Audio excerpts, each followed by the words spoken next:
Pisces, kumusta po kayong lahat? Okay, so Pisces, maraming salamat po sa walang sawang pagsubaybay sa ating pong mga reading. And kung ikaw ay bago pa lang sa ating channel, mag-subscribe na po kayo.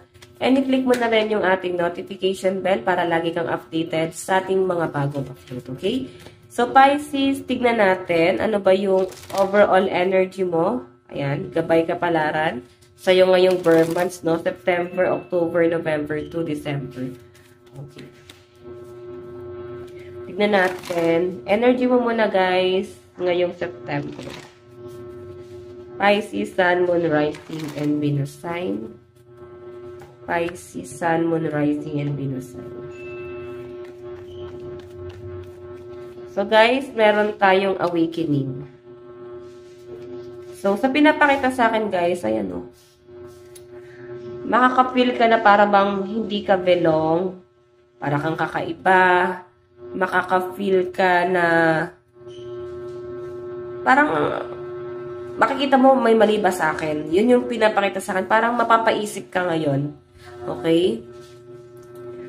So, sa pinapakita rin sa akin dito guys, parang gusto mo muna ng pahinga muna or time out muna.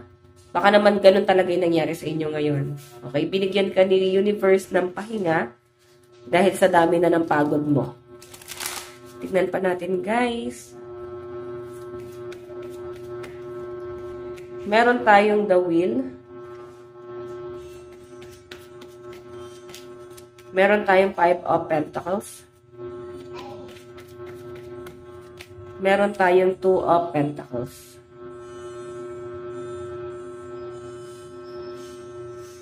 Okay. Okay, so Pisces, ayan na nga, no.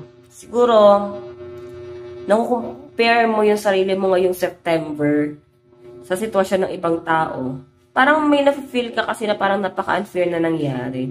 Or pwedeng may isip mo saan ka nagkamali. Yun yung pinapakita sa akin, guys. So, alam mo yung feeling na siguro, ito yung kinalakihan mo eh. Ayan, no, parang nangyari siya ng matagal na panahon. Then parang, yun na yung nakasanayan mo. Kaya yun na na-absorb mo ngayon, no? Para kasi guys, na nadadown ka sa sarili mo eh. May nangyari ba rito guys, kung bakit nadadown ka ng ganito? Kung bakit parang hindi maganda yung mood mo? Okay, so Pisces, ito naman guys, Wheel of Fortune, the wheel. So ngayong October, ang pinapakita sa akin guys, siguro may mga bagay ka nang matatanggap talaga. Unti-unti mo na guys ma-absorb. Kasi new cycle na to guys, na kumbaga parang binura lahat ng mga blockages, lahat ng mga masasakit, lahat ng mga bagay na naiisip mong pwedeng masaktan ka. Okay? So, ayan, yung pinapakita sa akin, guys. Kasi parang new beginning na, guys, itong the wheel na to, no? Okay, may nakikita rin ako, guys, pwedeng may mga unexpected na mangyayari. So, ipagpatuloy mo lang, guys, yung pagiging positive ngayong October. Kahit naman ngayon, guys, pwede mo siyang gawin. Ngayon kasi tignan mo, yung energy mo. Nabiblame yung sarili mo. Parang naisip mo, parang may mali sa akin. So, sa paglipas naman kasi guys ng panahon, marirealize mo naman yan. Okay? So, ito naman guys sa November, 5 of Pentacles, may nakakita ko guys, conflict about finances. And siguro ikaw, malapit ka sa grandparents mo, and ang ginagawa mo guys is makapag-provide sa kanila. Or, ano ba to, wala na ba yung grandparents mo? Siguro naiisip mo na parang kung kailan ka naging successfully, hindi mo pa guys naibigay sa kanila. Okay? Masyadong negative yung tumatakbo sa isip mo ngayong November guys eh. Okay? Kasi namamanifest mo daw guys, yung bumalik ka na naman. Maganda na noong October, tapos balik na naman sa reality. So, ikaw kasi tipo ng tao na parang masyado mong dinilibig talaga yung problema. Okay? So, I think yung iba sa inyo, parang meron kayo parang poor mindset. So, pag ganyan guys ka baba, yung mga naiisip nyo, is talagang na-absorb nyo yung mga negative, no? So, parang mas lalo ka guys susubukin. Okay? Huwag nyo daw guys masyadong, huwag ka masyadong guys magpa-apekto. Yun na lang, no? Huwag ka na lang masyadong magpa-apekto sa problema. So, nandun na tayo guys na kailangan siya solusyonan. Pero, syempre, kailangan mo rin naman guys na maging masaya. Baka kasi makalimutan mo na yan. Okay? Ito naman guys, Two of Pentacles. Ayan, focus ka sa priority mo. So, nakikita ko guys na parang magiging mas responsible. Babawi ka eh. Okay, babawi ka sa family, sa friends. Ganun yung pinapakita sa akin dito. So, hindi mo alam kung paano, pero sisikapin ng mga Pisces kung paano sila magkaroon guys ng sapat na pera. So, siguro, business din to guys na naiisip mo. Yung kahit paano guys is parang kumita. Okay? So, tignan pa natin guys. Tignan pa natin. Pagdating sa love life nyo, yan o, sa December guys, siguro, nagtatrabaho ka ba abroad?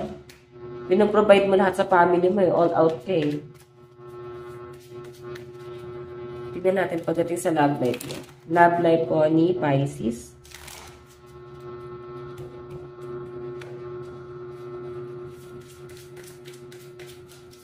Meron po tayong 3 of Cups. So, pagdating sa love life mo guys, ayan, siguro may mga na-involve sa third party, may mga, hindi masyado nag-update sa yung person mo, Pisces. Okay, basta ginagawa niya lang yung mga bagay na gusto niyang gawin sa buhay niya. Okay? So, parang may mga ma-analyze ka dito eh, kung kayo pa ng person mo or hindi na, pwedeng may isip mo dito kung paano siya guys naging masaya ng mga panahong wala ka. So, para mapagdudugtong-dugtong mo yung sitwasyon. Pagdating naman guys sa inyong kaperahan po ni Pisces. Kaperahan ni Pisces. Meron po tayong Knight of Pentacles. So, pagdating guys sa pera nyo, may nakikita ko guys pwedeng may paparating na pera sa inyo or pwedeng may magbibigay sa iyo. Okay? Pwede may nagbibigay ng tulong sa inyo. Yung iba naman dito guys, kontento naman kayo sa kung anong meron kayo. Okay, so tignan pa natin guys, pagdating naman po sa inyong... Okay, wait lang. Sige, pagdating naman sa inyong career, sa trabaho po ni Pisces, meron tayong King of Pentacles. So, may nakakita ko dito guys, may potential naman ang mga Pisces, no? Matalino naman, madiskarte, kayod kalabaw. As in, no, ang dami nyo guys, side hustle, yun yung pinapakita sa akin dito. Okay, ang nagiging problema lang dito guys, hindi ka nag-grow sa company. Pwede hindi tumataas yung sahod mo, pwede matagal ka na dyan, pero parang hindi nag-i-increase, no? Okay? Tignan pa natin, pagdating naman guys, sa inyong pagdating naman po sa inyong pamilya, meron tayong the lovers. Ayan, pagdating sa family guys, siguro may asawa ka na. Okay naman yung nakikita ko dito. Kaya siguro guys, nag-overthink ka dito pagdating sa priority mo sa buhay. Sa finances mo. Kasi nga, pwedeng isa lang yung nagpo-provide sa relationship niya ng person mo, no? Sa pamilya niyo, pwedeng ikaw yung nagpo-provide. Si person mo guys is nag-aalaga ng mga anak, pwede naman guys na baliktad, pwede ikaw yung nag-aalaga, tapos siya guys yung provider. So, parang hindi guys sumasapat talaga yung pera. Kaya siguro yung career mo dito guys, sabi ko sa inyo, may potential kayo. Parang mapapaisip kayo guys na maghanap na talaga ng ibang pwedeng pagkakitaan. And siguro nga guys, baka may mag-offer sa inyo. Okay? Nakikita ko naman guys na susuportahan ka pagdating sa finances. Eh. May magsusupport sa inyo. Okay? Tingnan po natin. Advice.